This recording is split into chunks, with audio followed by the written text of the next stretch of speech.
Good afternoon, ladies and gentlemen. Thank you for joining the session. I would like to start off with a very brief introduction of the Women's Brain Project.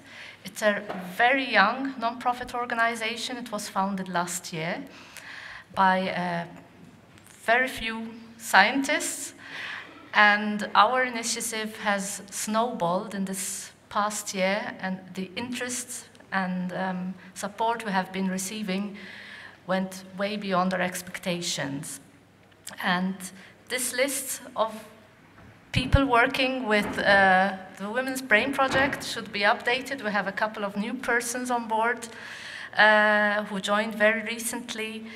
And our mission is to identify specific needs for women related to brain and mental health. So not just Alzheimer's. Alzheimer's is a big topic for us, but also other diseases, mental and brain diseases that are more frequent in women, such as various forms of depression.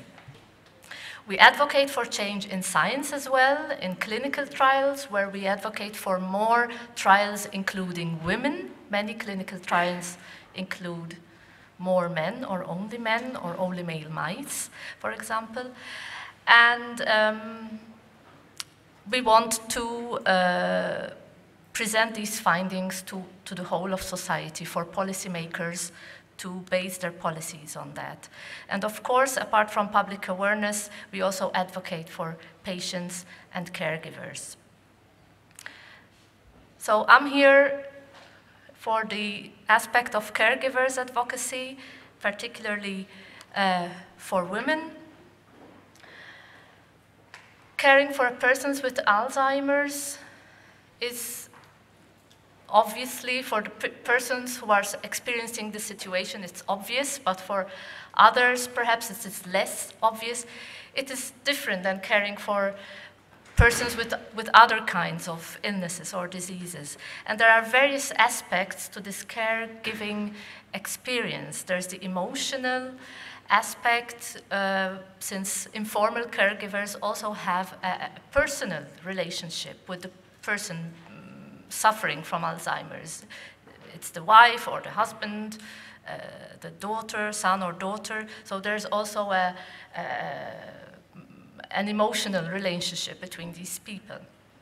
And then there are the new demands that come with this new situation. Then there is the social aspect, the social network, the caregiver's social life changes most of the time.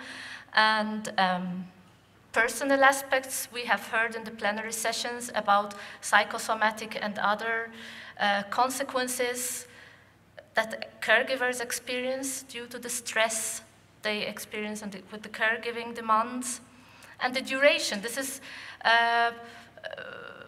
particular for people caring for someone with Alzheimer's. It tends to be longer than other caregivers who care for someone with, say, I don't know, cancer, for example. It can, depending on when this disease was diagnosed, it can go on for quite a few years, and obviously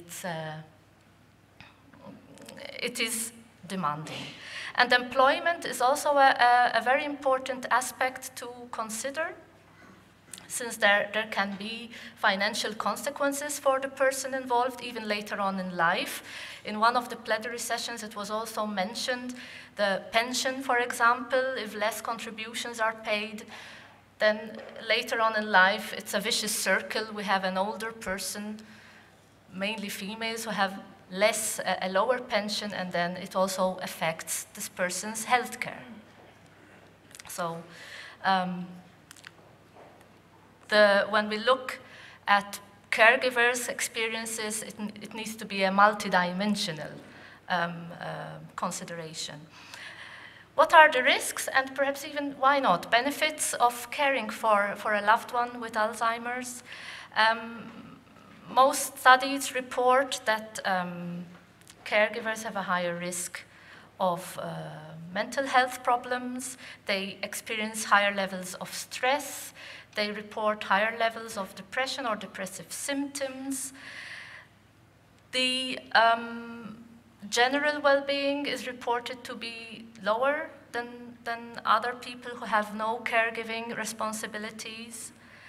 And interestingly, spousal caregivers, so caregivers who are looking after or helping their husband or wife, report a higher burden than the adult children.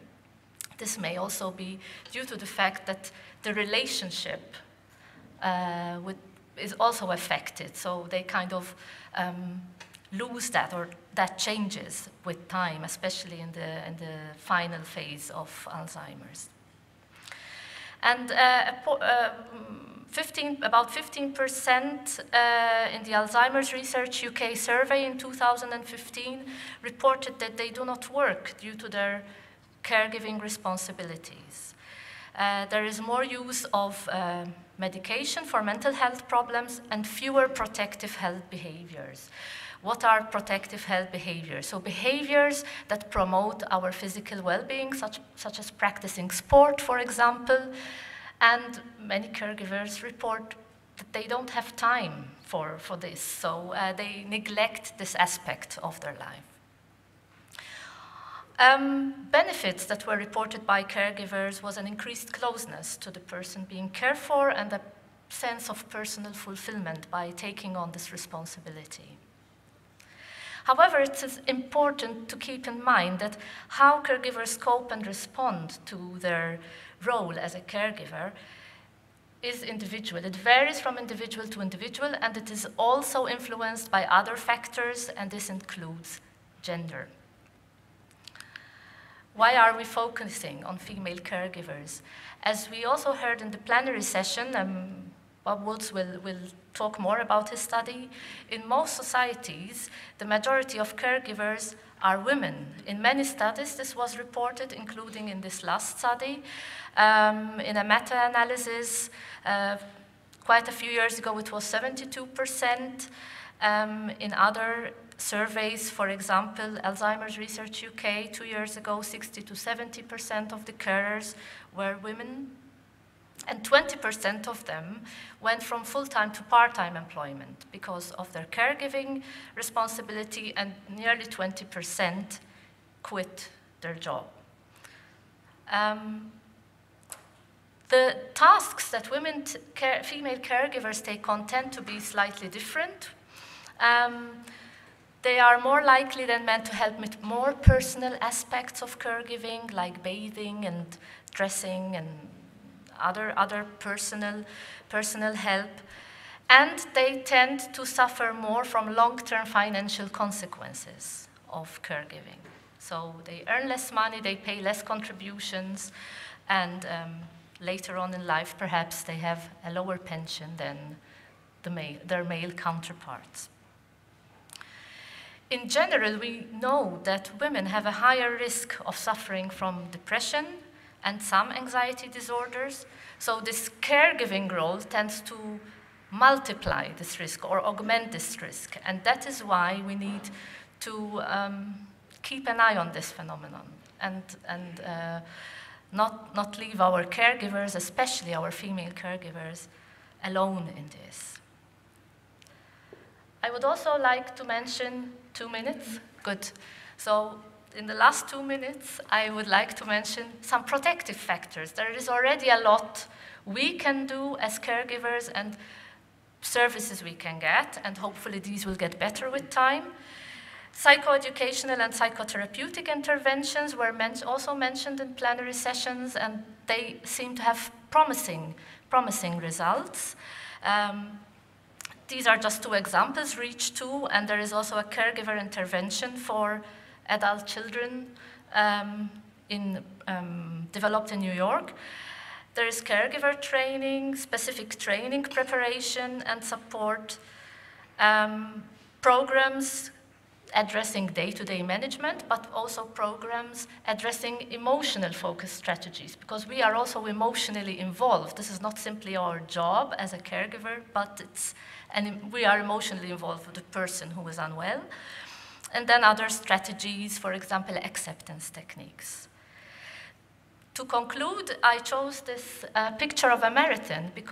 care caregiving or caring for a person with Alzheimer is like an emotional marathon. It's a long way, and the longer it gets, the more energy we need to get to the finishing line and to do what we need to do. So it is important that we get timely support, that we don't neglect our social network, because social support is very important. Share and care, like such events, it's always good to share our experience with other people who have the same experience, and embrace your limitations. Sometimes it's difficult, or we feel guilty to say, there is this task I really cannot do, I need help here. We need to realize and accept our limitations and seek help when we need help. I thank you for your attention and look forward to our discussion. Thank you.